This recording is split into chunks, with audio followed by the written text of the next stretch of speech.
This is Early Exchange. In case you just tuned in, we thank you for joining us. And for those who've been there from the time we began, 7 a.m., we appreciate your time with us. We're still looking at child online protection. Yes, we're in the digital age, and of course, children are also users of the digital space. We apologize for the interruption earlier on, but continuing now with the discussion. Before we went on a break, our guest, who is Idowu Akide, the CEO of Bullen Labs, was talking to us about methods with which we can approach parenting, particularly as it concerns having children use the internet. And he mentioned negotiation. Now that created much conversation here because, well, it's not a very common approach in this part of the world because of the way a lot of parents were raised. So it's a thing of enforcing authority in homes by parents. So they give instructions to children, and children are expected to obey the instructions without any comments. So daddy says, do this. Yes, sir. Mama says, do this. Yes, ma'am. All right, Akinde, let's continue with the conversation. So in using that approach of negotiation, not everyone can do that.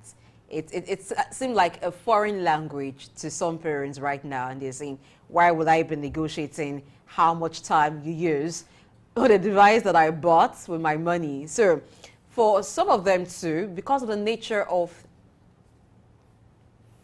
All right, so because of the nature of the jobs of some parents, there's still some challenge, I believe, coming from the end of Akinde. So he will join us on the conversation later on. But before that time, Ayo is a parent, so he can also speak to this. You bought the device with your money. Yes, definitely. Why do you even have to negotiate? Because you have to respect their right as well. Okay. Yes, it's their right to be treated with respect and dignity also. I watched a particular Toastmasters speech when a 3-year-old boy or a 4-year-old boy used to write on the walls in his room.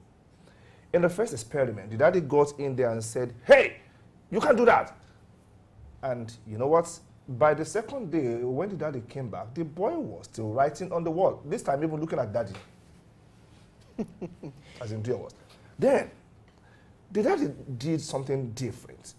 He knelt down. That may not be necessary, but he knelt down and he spoke to the boy. Hey, you are too old for that now. You're a big boy now. You can't be writing on the wall. This time around with a negotiating, voice. And guess what? The boy stopped writing on the wall. So I could easily relate when Akinde mentioned that you negotiate with them. Every child wants to be valued. In their language, they want to be seen as big boys and big girls. They want to be addressed as such, even though they are not yet there. So that is where that particular need comes in to negotiate, even though you were the ones that handed them that device. Mind you, Akinde is here, and you can ask him the question. Okay, I asked you that question because some parents may want to come from that angle and say, no, it is my house, I bought the device, so I tell the children exactly what to do. Akinde, welcome back.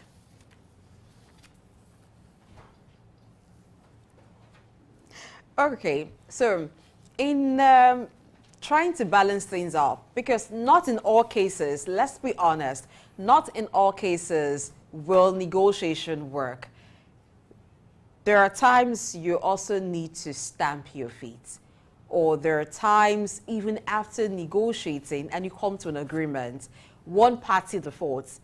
This time around, let's say it's the child that defaults. So you told the child has the device.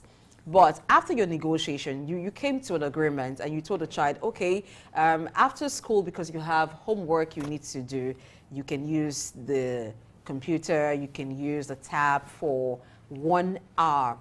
And so you've come to that agreement. Your child says, okay, I hear you, mommy, or I hear you, daddy. But while you're not there, the child has done homework using the computer. It goes on now to a game site and is playing game. From there, maybe another site or an advert pops up, and then the child clicks on that. It takes the child to a different site. So now the child is moving from one site to the other, doing other things, and not respecting the agreement that you reached after your negotiation. So when you return, maybe from work or from business, how do you trace the sites your child has visited, the things your child has done online? In supervising, what is the way to go about it? Thank you so very much. That's a very vital angle that you brought into it, the use of technology. Can you hear me? Am I audible? Of course you are. I can hear you. I think my Go ahead, internet please. has had a bit of malaria this morning. Okay, No, that's sorry fine. about that. So that's a very important angle that you brought into it. So I may have negotiation approach. When you start with the negotiation approach, you also need to communicate in very clear, unequivocal terms to your child that breaches of this code, of this agreement, will not be tolerated lightly at all. Okay, so you need to come down hard on them and let them understand. In fact, if my child or your child, or if a child does not test the limits of the agreements, that they've reached with their parents, I would suspect that there's something wrong. It is the nature of children, and we all did it as children. It's the nature of children to test the limits of the relationships, because they're in a foreign world. They want to know that if I reach an agreement with this person, can't I get away with breaches every once in a while? So that's normal. They will actually test you. It's normal. It's normal to expect that when you reach agreements with children, they will test you. It's normal. Okay. So, the onus then is on you to remember that even though you took the negotiating approach to reach that agreement in the beginning, you need to follow it up when those breaches happen with a very hard stance. There needs to be action and consequence. They need to know that breaches will not be tolerated. Breaches will be met with punitive action. And punitive action can be a lot of things. It can be withdrawal of some privilege. It can be a lot of things. Okay. Having said that, you introduced an angle to this, that say you come back and there's been and you want to supervise or replay what kind of activity has occurred while you were away. That actually was my second tip, or second guideline, as recommended by the UNICEF, that I was going to share. So the first one is set clear ground rules. The next one is use that same term. Many people do not know that our phones, our modern devices, whether you fall on the Android side of the pond or the Apple side of the pond, okay? Our devices, our modern devices, mobile phones, tablets, have modes that are called kids mode, okay? So what that means is you can go into the settings and you can enable those settings. Perhaps I can share that video, or guiding videos with you guys later. All right. But actually, modern devices have modes that you can set as a parent that automatically sets it on a kids mode. Okay. That's the first step. The second technology step you can take is, okay, you were saying something? No, continue. Let me allow you. I'll ask after the second step. Please go on. Okay. Thank you very much. The second step is that there is a way to create, in both Android and Apple, there is a way to designate a device as a member of a family of devices. So from my device, I can set certain policies as to what can be opened at certain times of the day from my phone that enforces the usage of another phone that I hand to my son. Does that make sense? So it's called remote device management, but in the family setting, what it means is that even though they have that device, I can tell that device to tell me when somebody's attempting to download a new app that I haven't authorized, or Okay. even All right, let me go to this. access to certain apps entirely. All right. Because of our time, I'd like to ask, what is the effort of the ICT community in Nigeria in ensuring child online safety? I know that that particular community is also concerned, if not much more concerned than we are. What is the role of the ICT community in Nigeria?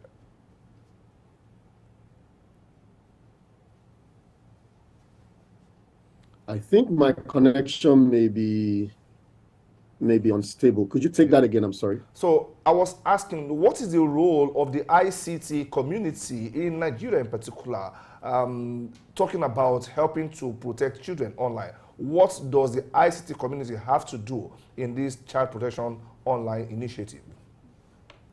Okay. So, well, I mean, obviously, I think there's room for improvement, but we should at least commend at least the acknowledgement of the need for child online child safety in the Nigerian space. The reason why I say this is that I have seen certain memos from the NITDA, Nigerian Information Technology Development Agency, that espouse that describe how to protect children as well as adults online. That's number one. I've also seen there's an initiative, a safe online initiative that is championed by the CC Hub, the co-creation hub, the incubation hub that was founded by one of the current ministerial nominees, Dr. Bosun Tijani.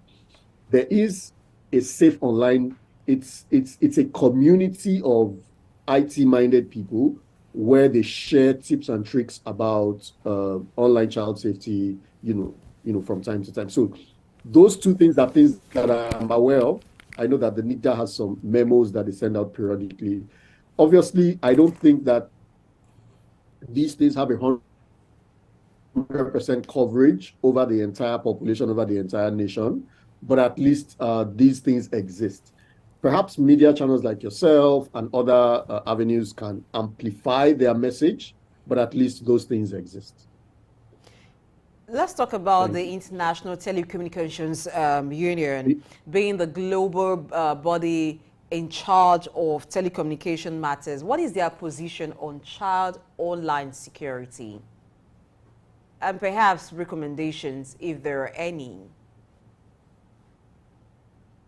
Sorry, could you? I didn't hear the first part. Okay, I was asking about the position of the International Telecommunications Union. Now, being the global body responsible for telecommunications matters, what is their position on child online security, and perhaps recommendations from them, if there are any? I'm sorry, I may not be able to comment on that because I don't know what their position is. And I may not have authority to represent them. I don't know what their position is. Sorry. Okay, so let's talk about content creation. We have a lot of content creators these online, skit makers and the likes, and children have taken a particular liking to skits. What should be done in that aspect to ensure that the content coming from that area are children friendly or good for children?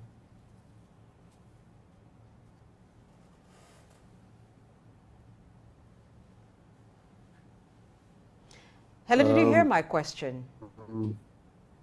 I think. Okay. Can you hear me now? So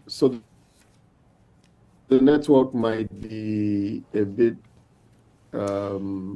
All right. We understand that network issues have become a challenge at this point. So I think we need to just go on a break and maybe, hopefully, it will improve at the end of Akinde, and then we'll continue with him. Stay with us.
Welcome back and thank you for still staying tuned to Early Exchange on Soap News. According to a report by the Nigerian Communications Commission, NCC, in 2022 alone, there were 1.5 million cases of stolen phones in Nigeria. That is huge. Today, you hear that one person has lost his phone, tomorrow another person.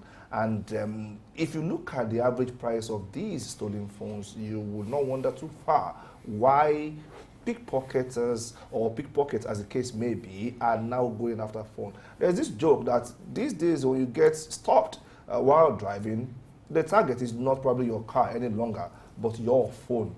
Because most phones are actually more expensive than some kind of cars that people are carrying about. Now, it's of concern because every phone stolen someone is robbed of his own prized possession, which is not meant to be. And so today we're looking at how to safeguard our phones and other electronic devices from those who would rather have them stolen. And we have with us Ahmed Jayola, a tech enthusiast and an economist analyst, so to speak. Ahmed Jayola, good morning.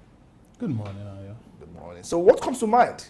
1.5 million, phones stolen 2022. And it was projected that maybe another 10% increase, maybe this year.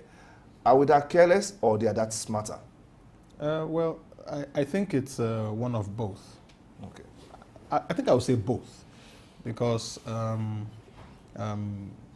as we are getting into more, as we're getting more exposed to certain technologies and prices, and people are having difficulty in having purchasing power, you find that a lot of people are interested in buying what we call fairly used phones or London used phones, depending on which London we're talking about.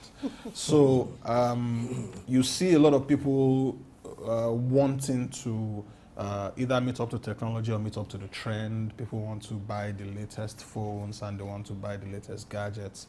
This inspires the phone suppliers to to need more phones. Now, bear in mind that you're having issues with dollar exchange rate, which means these people are going to find it difficult purchasing phones from outside the country.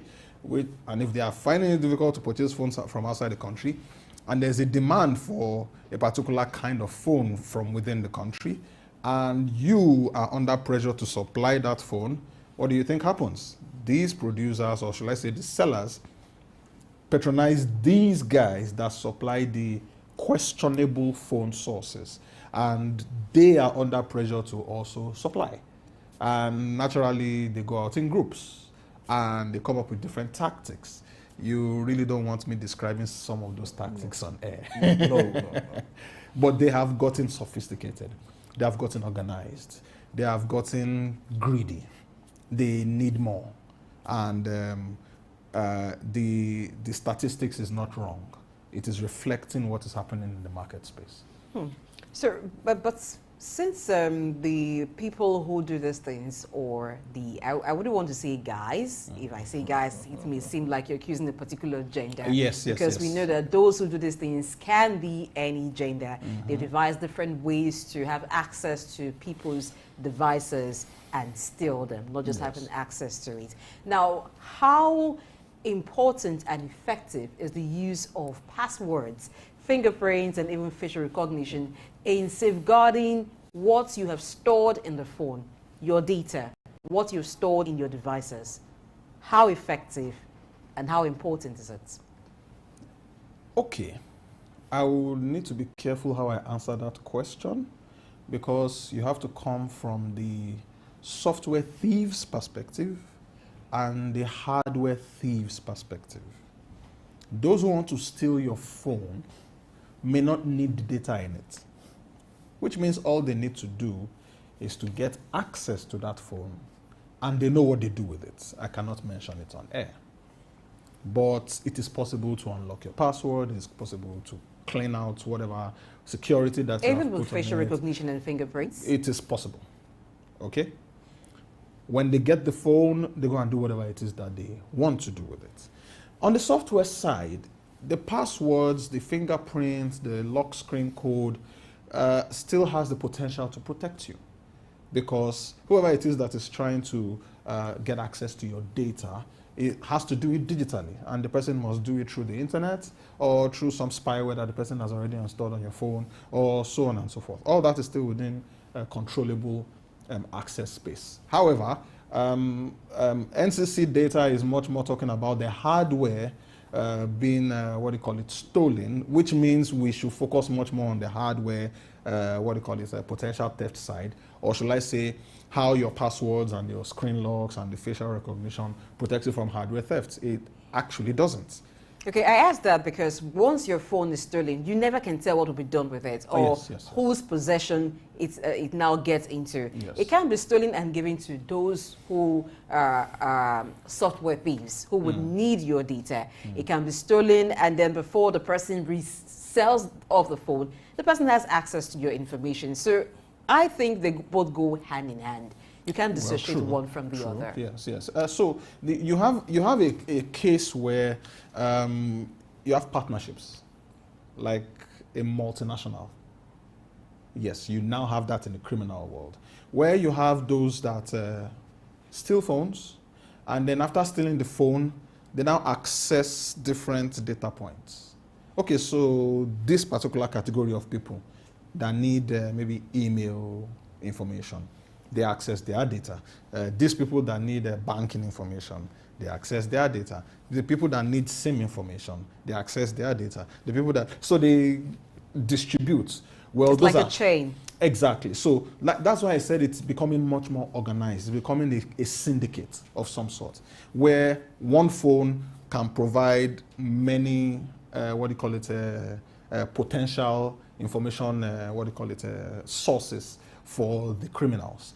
And when they are done getting all the software information that they want to get, then the hardware now goes to the person that is going to spin it off. However, it's very important for me to quickly say that because your phone is lost does not mean it's gone. Okay, I was about getting there. There is this, enable my device possibility on phones. But then the question is, how much of your phone do you know as a user? It has been said that most people who have phones don't use up to 5% of the possibilities of the technology possibilities, part of which theft protection is. So how much of interaction would we need to have with our phones to be able to access those security features on them? Okay, so I think answering that question is holistic. The question is holistic, but the answer is almost like asking, if I give you the world, how can you protect it? Because the phone is a world. It's a world of information, interaction, and so many things are happening on the phone at the same time. How do you study the world to know the entire world? It's impossible. It's one of the reasons why the research actually says that 97 to 98% of every single phone user in the world has only accessed 10% of the capabilities of the phone. And most of the time what we do is we use the cameras, we use the audio, we type with the messages, we browse the internet. Okay, so how come people do not know anything about walkie-talkie Bluetooth technology? How come a lot of people do not know about NFC sharing? A lot of people don't know anything about these. You have Apple users that do Air Share. I've forgotten the name it's called, where the phones are paired. It's also possible on Android. How many people know that? So there's a lot of information that is around one phone. Even the iPhone alone, okay? The amount of things that you can know about it is limited to what is exposed to you. So when you now come to the Android world, where everything is left to possible development, you can even decide to become a developer yourself, then you see that it is almost impossible to teach people, or for you as a customer to know every single thing that's on the phone. So you have features that mobile network companies that they access, that until I had personal experiences with some companies, I never knew such features existed. You have the security forces. There are information, accesses that they have to your phone that you don't know exist. So when you pick your phone, it's much more based on what do I want to use it for, rather than what is available on the phone. And that is one of the reasons why you're finding a difficulty in actually, how do you want to teach a child the capabilities of a phone? What you use your phone for right now, I'm 100% sure your child cannot. right? And it's because of the amount of things that you need it for. Your child is not going to need it for those amount of things. Your child probably needs it to play games, make calls, chats, and that's it. Maybe snap some pictures and save some images. You are using it for much more things. Official work, doing this, doing that, doing presentations, capturing this, Zoom calls and so on and so forth. There's much more use. So it's because it is user driven. It's one of the reasons why it is difficult to say, okay, so all users who your pictures, your videos when you are doing maybe some live video or something, it's now possible for you while you are doing that to also send 25 frames of your pictures to different users at the same time and so on and so forth. But you now need to go and look for the software that will enable you to do that. And a lot of people really don't have that kind of time. Okay. All right, now we need to being proactive, because you never can know when you will lose a device of yours or a gadget of yours. For car users or car owners, there are measures put in place, security measures put in place to prevent car theft, and even when the car is stolen, to prevent the car from being taken further away. So somehow there are car tracking devices. Now for phone users specifically, or even for laptop users, tablet users, are there certain apps in your phone? Are there certain things you can do to ensure that even if your phone gets into the wrong hand or is stolen, you can track it, you can locate the phone or the device? Okay, so there's something called an IMEI. Every phone in the world has an IMEI. The IMEI is the recognition DNA of every phone. That's how every mobile network knows that this phone is different from this particular one. That's how every producer knows, how to differentiate one phone from another. It's almost like having your fingerprint, okay? There are no two fingerprints in the world. So there are no two IMEIs in the world. So when you have a knowledge of your IMEI, to a very large extent, as long as that phone is connected to the internet, it is traceable. There are softwares that you can download from the app stores that can also help you do these functions. You have antivirus, softwares that come with anti-theft features. You have Google, for example, coming up with Find My Phone feature. There is a lot of options that you can choose from. So if you have an Android phone, for example, even if you have an Apple device, because it's hosting Google on it, it is easy to find your phone. All you need to do is to know your email and your password, and you go and access it from another person's phone, and you can literally watch your phone the way it's going up and down and wherever it is that is going and all that. Okay. Continue. Yes. However, it is limited to access to internet. If the phone has access to internet or the phone is off, you can't find it. All right, now, let's talk about situational awareness as a phone user, because it should be easier to protect your phone from being stolen as against finding it once it is stolen, which we'll get to anyway. How do we use or leverage situational awareness to prevent phone theft as a user of a phone? Really? So there are preventables that can assist you in avoiding the loss and the theft of your phone. There are phone pouches that you can purchase, and you can hang the phone around you somewhere. In some cases, you will see in some conferences, you will see some people with their phone tied to their necks. It's not because they feel like tying their phones to their necks. It's because before you come and pick their pockets right in front of them, it's going to take a long time, and it will take a lot of boldness. So you have pouches that you can use to physically protect and put your phone secret. Though in some cases, or should I say in a lot of cases, people feel uncomfortable with the use of pouches. So if you are not going through the use of pouches, then you need to be aware yourself. One of the reasons why, okay, I can say this. One of the reasons why phone makers are making money is because of your phone screen. And they know that the screen is going to break. So they are prepared for the breaking of your screen. So if you are careful enough to prevent a phone screen damage, then the likelihood is you are careful enough to prevent theft.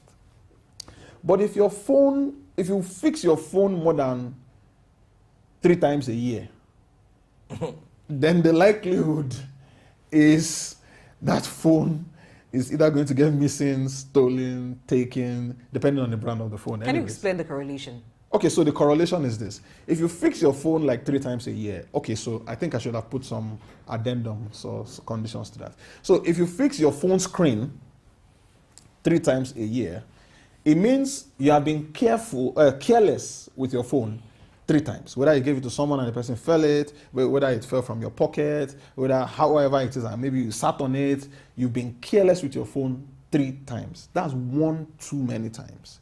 Now, if you fixed your phone screen 3 times a year, then there's a tendency that you might keep the phone in a place again that you did carelessly the first time, the second time, the third time. And someone who is interested in your phone will, of course, you are not watching yourself. The person is watching you. So the person is watching you, the person is tracing you, the person is watching your movement, and then the person says, okay, I started doing the careless things, okay? So the person just, and there's this style that they use. Okay, I don't want to describe it. I'm not supposed to be encouraging this. So there's a style they use. They will distract you, pick your phone, and it's gone, right? So the tendency that you can lose your phone is high if you fix your phone screen 3 times a year, because it has shown a measure of carelessness on your part. Now, if you have done it more than 6 times a year, like me, Okay. All right. then you have to be extremely cautious, because the phone can get missing at any point in time. All right, let's talk about recovering. Some persons are careless, maybe not intentionally careless, but in trying to go about their day, somehow they just become careless with the phone. So, in trying to recover, you talked about there are certain apps, there are certain ways you can try to recover online. Now, for the use of the Find My Phone, if it takes you or it picks out a particular location where that phone is still in, given our environment and how the different areas in Nigeria may not be accurately mapped, how do you now locate, if it says, for instance, your phone is taken away from maybe Lagos Island and is taken to Lekki, how do you find exactly where that phone is in Lekki? And you also talked about that the phone needs to have access to internet. Yes. So, if the phone gets turned off, or you won't still have internet, how do you locate, this street has my phone, this house has my phone, and this is it? Because that's why some persons even go to security agencies, and maybe because of the fee they have to pay, they don't want to bother. But can you, on your own, with just finding my phone